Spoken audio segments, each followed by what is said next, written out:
vorrei una Repubblica Veneta indipendente, vorrei la possibilità che il popolo veneto tornasse ad essere libero dopo 217 anni di occupazione straniera.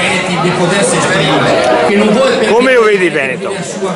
Il Veneto non lo vedo perché lo vedo è un'entità che non esiste, è un'entità creata dallo Stato italiano, un'entità amministrativa.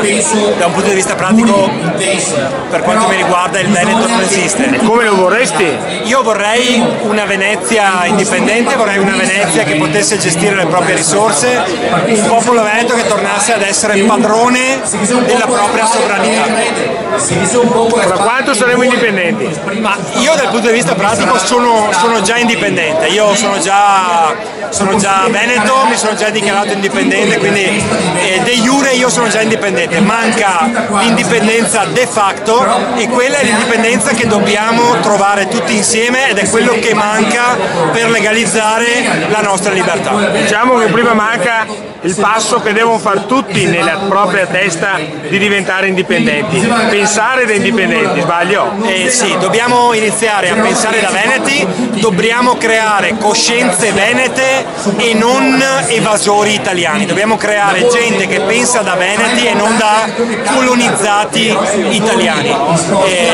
Se tutti domani mattina ci dichiarassimo veneti, ci dichiarassimo indipendenti dallo Stato italiano, saremo già liberi dall'occupazione straniera. Dunque Gabriele, se domani fossimo indipendenti cosa faresti?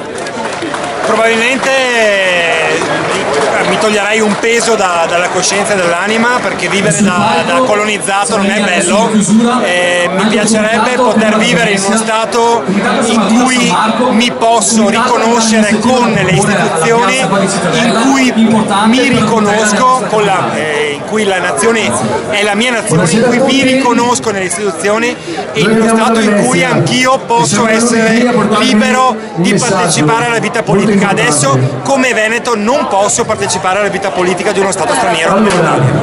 Perfetto, Gabriele, grazie. Grazie a voi.